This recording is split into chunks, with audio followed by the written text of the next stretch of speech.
Afternoon.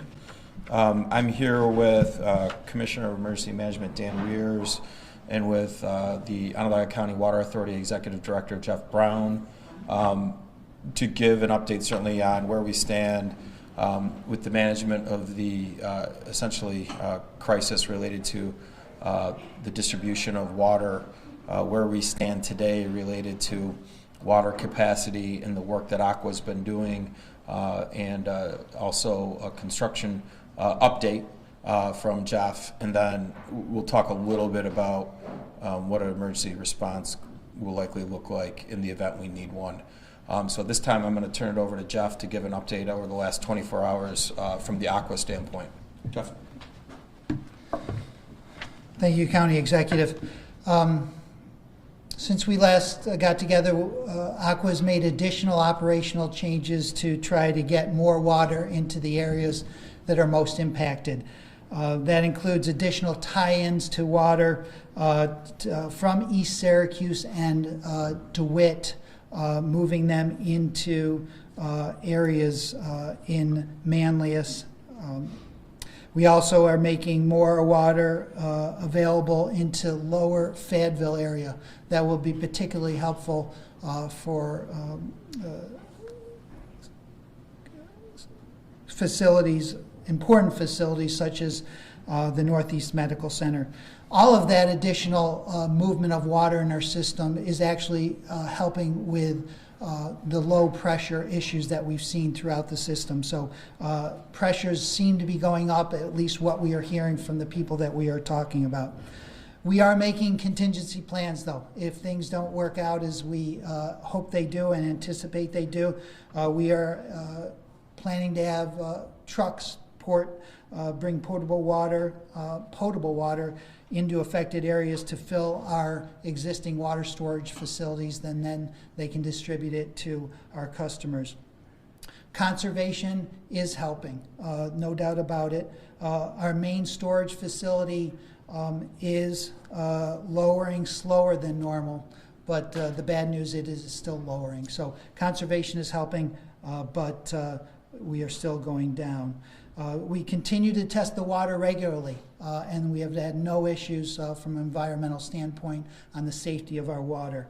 The current projection for running out of water in some parts of our system continues to be sometime this weekend.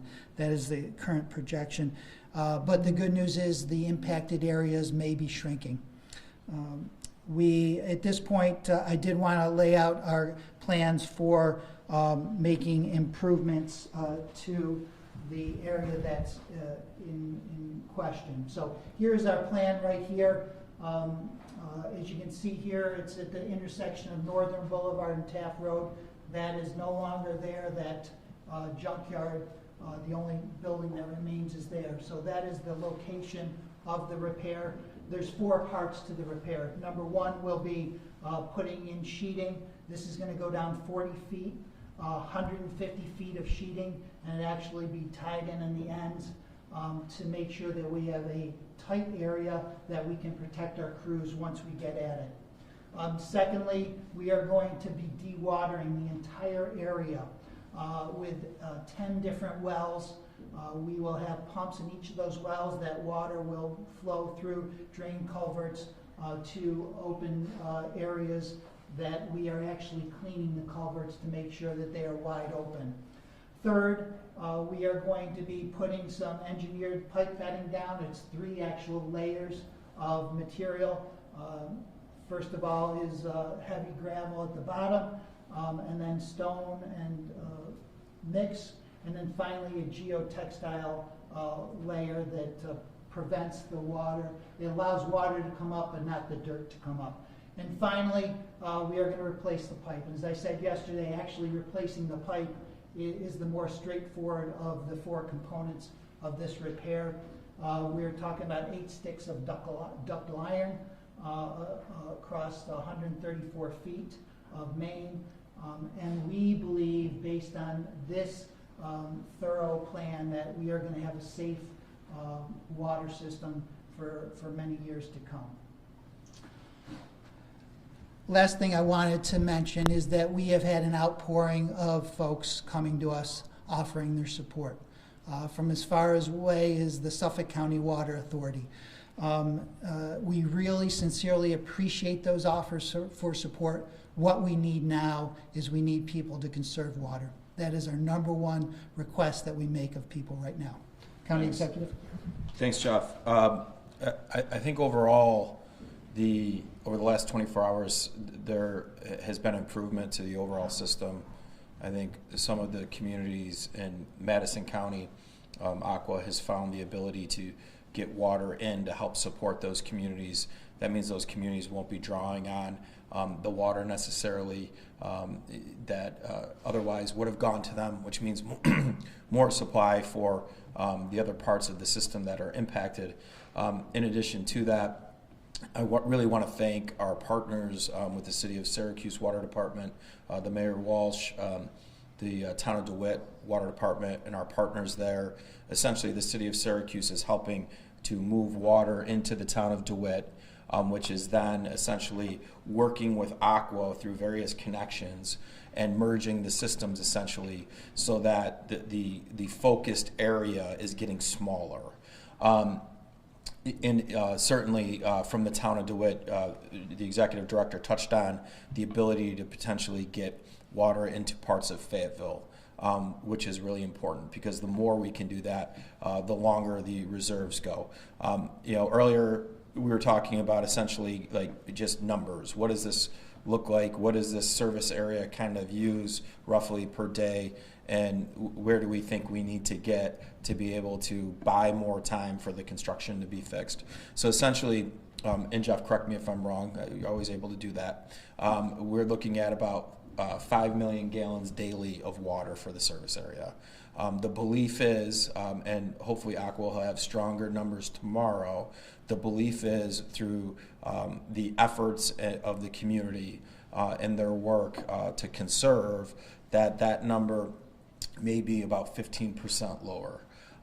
The reality is if we can get this number from about 5 million gallons daily down to about 3.5 million gallons daily, that should buy us enough time. There's no guarantees with that. There's no guarantees that other parts of the system won't be impacted. And so that's why we plan and we prepare. The reality is that we're ready. We will be talking to you all tomorrow as well. But in the event that we need to implement mass water distribution, we're ready to do that. We have a site we'll probably talk about in the near future, immediate near future. We've procured and secured thousands of gallons of water bottles to go out to the public for drinking water. We have been working with vendors to bring in other water sources to be used for sanitary purposes for homes. And so we're going to be ready. If there are impacted areas, we will be able to get you water. There's no reason to think you won't have water. It won't be the ideal way, but hopefully by conserving, if we get to that point, the time where we'll be impacted will be minimal. And so that's where we are. So we've made a little bit more progress over the last 24 hours. I think with the work that the team at OCWA is doing, hopefully in the next 24 hours we'll continue the progress. So at this time, certainly, I do want to highlight a couple other partners too that are really stepping up. I want to thank Kinney Drugs. I want to thank Tops, really stepping up and to help us secure the water necessary for the community, and the commitments not just for the initial, but they're working with us to continue to make sure that with deliveries, and so really great partners there. So I want to thank those two partners in advance of any situation where we have to have mass distribution of water. Questions? 5 and 3.5 million, that should buy us enough time. What is enough time? What does that mean? Enough time means to get us to the point where we don't go dry until the pipe is fixed. And is that like a specific timeline? Like, is that until the weekend, or is that the 2 weeks? Yeah, so each day things change a little bit. Because of the work and the management of the system by the Water Authority, the critical impacted areas continue to get smaller. And so essentially you have a 2-week construction period that we think this is going to end. We have 5 days worth of water for the impacted areas. The more we can serve, the closer these two numbers get to each other. And so I think overall, if the community continues to respond, which it looks like they really have, and we will send out another reverse notification today to continue to, you all received that yesterday. We will send out another one today to continue to ask people to conserve. There's businesses that usually typically use a lot of water. They've done things to go out and change the way they get water. And so there's people are responding. So I want to thank everybody for that. The goal here is to not have any water outages, but we kind of got to all work on this together. It has to be terribly frustrating from all of your perspectives to not have any true mechanism to go about enforcing this. You truly are asking people, I suppose, to be neighborly, to think about their communities long term over the next 2-week period. But there is no legal mechanism that you can use if somebody is running the dishwasher 3 times. Our tools are limited with this situation, Michael, and that's why we're asking for help. Again, when you look at your daily uses in the household of water, the big ones are washing clothes, washing dishes, flushing toilets, taking showers, right?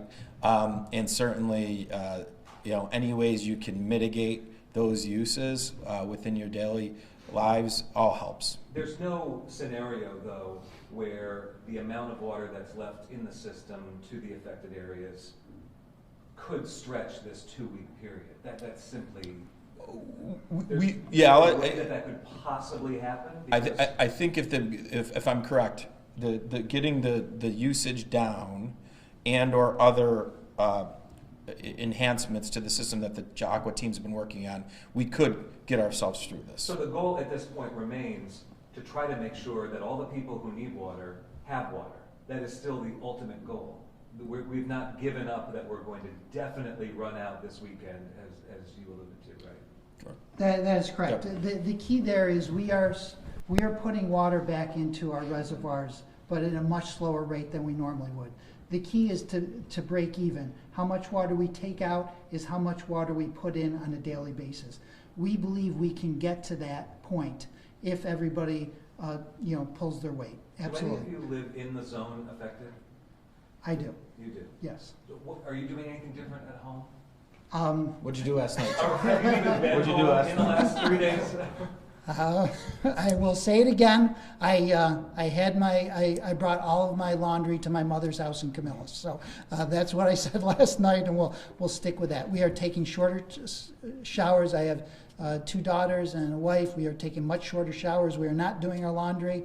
My wife's mother lives in Oneida County. She's bringing her laundry there. So yes, we are definitely taking steps. And Dan, from the emergency perspective, I'm curious, because people are going to be watching this who have mom and dad, maybe they live, who knows, Fayetteville, they live in Madison County somewhere, but they're not here. Right. So they're hearing this on the news, the parents might be getting a little anxious, someone is getting anxious about this somewhere. And that sort of fits in with the emergency response to this, managing the anxiety of what might happen to a loved one or what might happen to oneself. What can you speak to about that? Because I think people are feeling that a little bit. Yeah, I mean, I think everybody would be a little bit concerned with this, right? So our goal is to provide the necessities to them to get through this if they don't have other options, right? If you have the option to go to a friend's house or to go to a family member's house and to do some of those things or stay there for some of those shorter periods of time. But our goal is to continue, if the OCWA work is not as successful as we all hope it's going to be, is to continue to provide what is necessary for them to have, the sustainability for themselves. I would say we do have some tools, right, to, for example, if we have a car wash that continues to operate and we've asked them not to, we can shut off their water. We have that tool. Are you aware that that's happened? It has not happened yet. All the car washes that we are aware of have complied with the request, but there are some tools in our tool chest. At Wegmans today on James Street, East Syracuse, they were bringing in porta potties. Are you aware of businesses that have responded to sort of change the operation? And do you have any specifics you can share of what's been done? Well, I think one of our big users, and again, to these companies, I would encourage you to patronize them, quite frankly. But Burn Dairy, Ultra Dairy is literally working out, and they use a lot of water into it.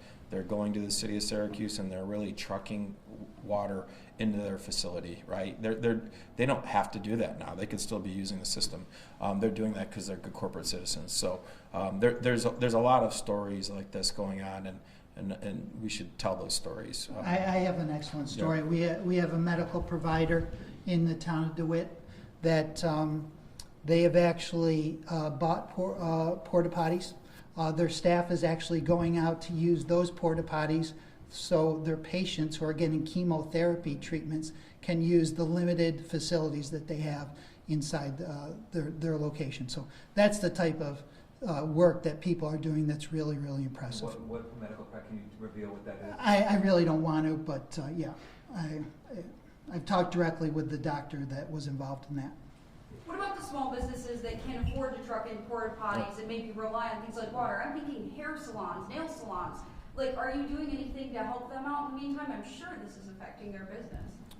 Well, I don't think anything's affected business yet. I think right now, certainly businesses will be impacted if you're in a target area that goes without water, right? So the best way to assure that businesses aren't impacted is for everyone to conserve, and including the businesses changing the way they do some of the things they do, right? And each business owner knows their own business better than I do, and they know what they can do and what they can't do for that. But I think overall the goal here is we know when the pipe's going to get fixed.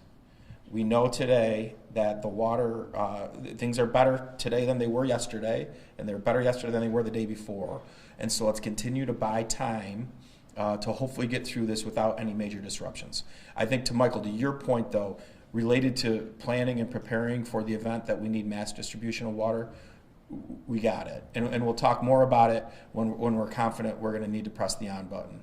If the daily usage in the zone, as we're describing it, is 500 million generally a day, you need to get to about 300, right? It's, Five million. 5 million. Yeah, 5 million a day. Yeah. You need to get it down to 3. So in the last 24 hours, what was it? Can you reveal what, after the call went out, this is serious, folks, we need your help, what did it drop to? Yeah, as the county executive said, typical distribution in that area is 5 million gallons a day. We need to get it to around 3.5 million. We'd say it's roughly at 4 million right now. So significant progress has been made, but we're not out of the clear yet. And then the storage tanks you have out in Manlius, like Green Lakes, are you say how full those are right now? They continue to be right at about 20%, maybe 18%. They are dropping slowly. We've stemmed that tide to a degree, though, with the operational changes we've made. And as far as the water you have on hand, have you thought about handing it out prior to the water potentially running out? That way people don't have to say the water does run out in certain areas. Yeah, so people start getting nervous. That way they have it on hand now prior to. yeah, in the event we have data that shows a likely stoppage in water in certain parts of the community. And again, I think we want a little bit more time to do that. We probably will start in advance of that. Our mass distribution site. It will be ready. We'll start that. We'll probably talk about that tomorrow. But right now, we still have a chance, hopefully, to get to the point where we don't have any areas going dry. And for Jeff, real quick, I know we have the drawings here with all the repair work that needs to be done. Are you able to say what's being done now, currently? How far down the road are we currently? We have finally gotten all of the metal sheeting that we required. So they are in the process of pile driving that in 40 feet down. So that is the first, and quite frankly, that along with the dewatering are the two longest periods of time that we're going to need. But we expect that metal sheeting to be complete definitely by this weekend at the latest. Yeah, just to touch, because we get communication all day long. Just to explain the issue again, massive transmission line, damaged, right? And then probably in a couple different spots. What makes this unique is the soil conditions around it. Because it's not safe, because of the weather, having snow melt, rain happen, a leak, the soil conditions are not safe. They have to go to the step of actually piling in steel so that you can send people there, okay? That is very uncommon. This is not a funding issue. Right? This is not. There's no delays here because of money. There's things that have to happen because we cannot send any employees 40 feet underground and then have the ground around them collapse. Right? I'm just thinking we've got a long winter ahead of us. We've only been through, I don't even think we officially hit winter until a little while ago. Are you concerned about any of these soil conditions affecting any other pipes in the area? I'll let Jeff touch on this, but I think this is kind of a unique piece of infrastructure. Think of, this is not like a regular pipe, this is a transmission pipe. It's essentially wholesale water going into retail sources to be distributed retail. Think of the human body, okay? This pipe's probably been around a little bit, 50, 60, 70 years. Within ourselves, at some point in our lives, we got to get a checkup, and sometimes we need a procedure. That's exactly what's going on here.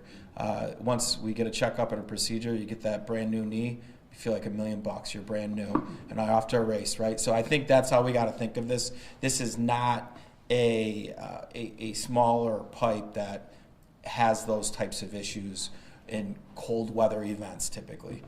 And you want to add? I totally agree. Just to be clear, these pipes of the caliber that we have, back in the 60s, they put in really, really good infrastructure. And that's why it lasts this long. These pipes are designed to last 120 years. So we're basically at half of their useful life.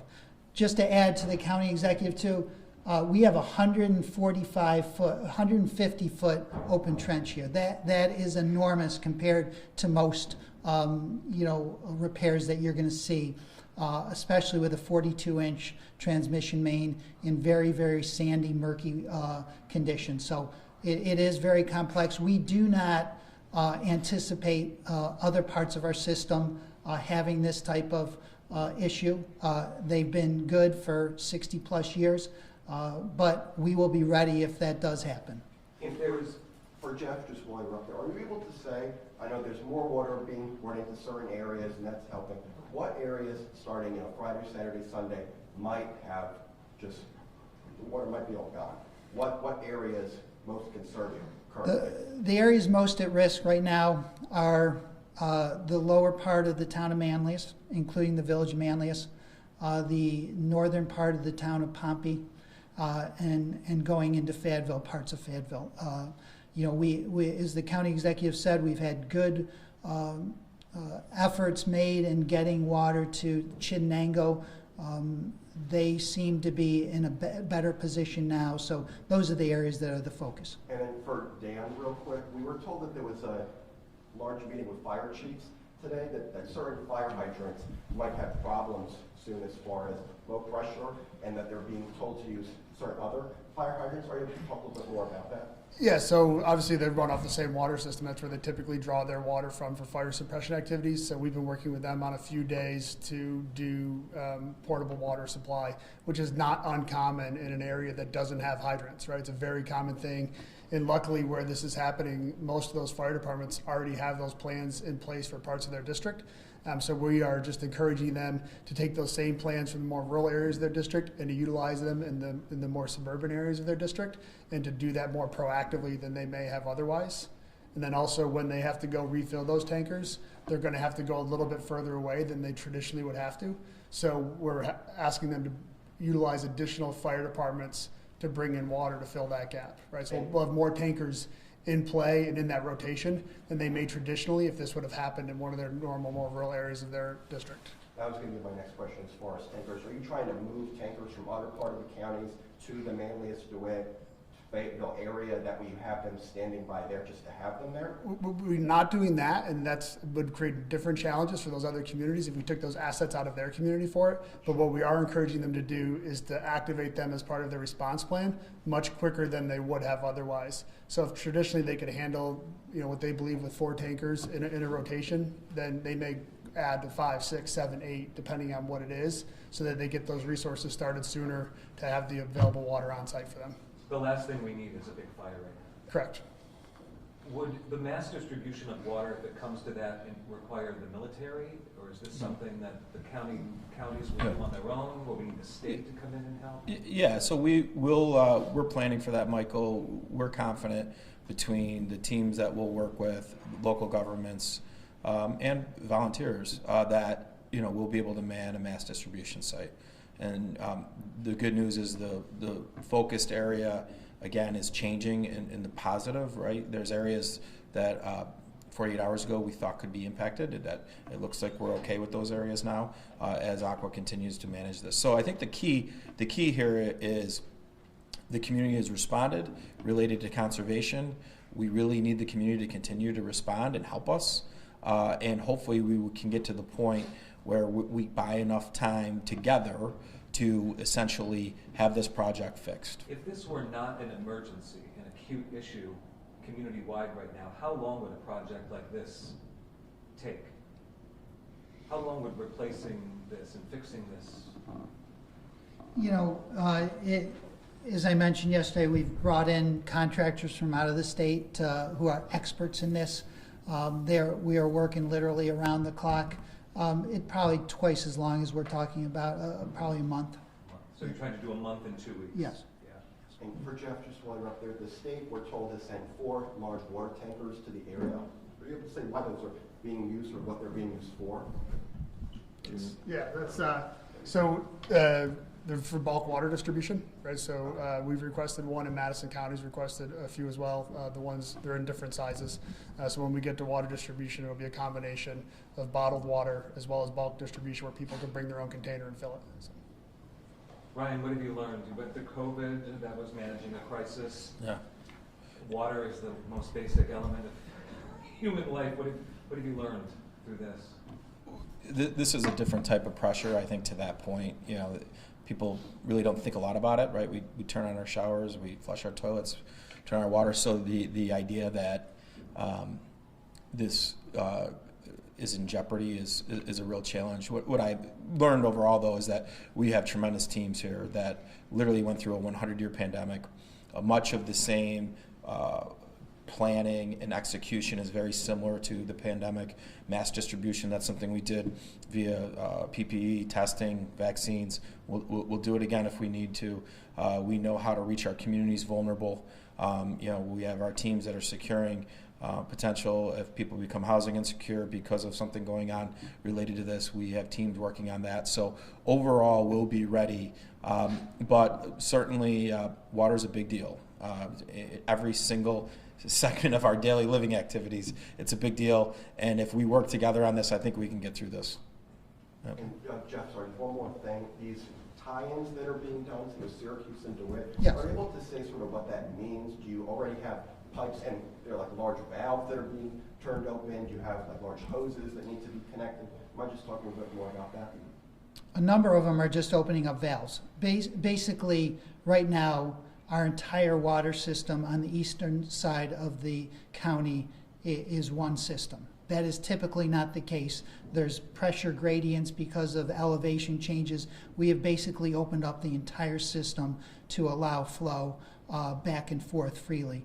But I will give you one example. The effort that we made to try to support water in northern DeWitt, our crew spent all night last night putting in a 400-foot temporary water line to get water from areas where we currently have excess Lake Ontario water to where we don't. So it's a combination of efforts.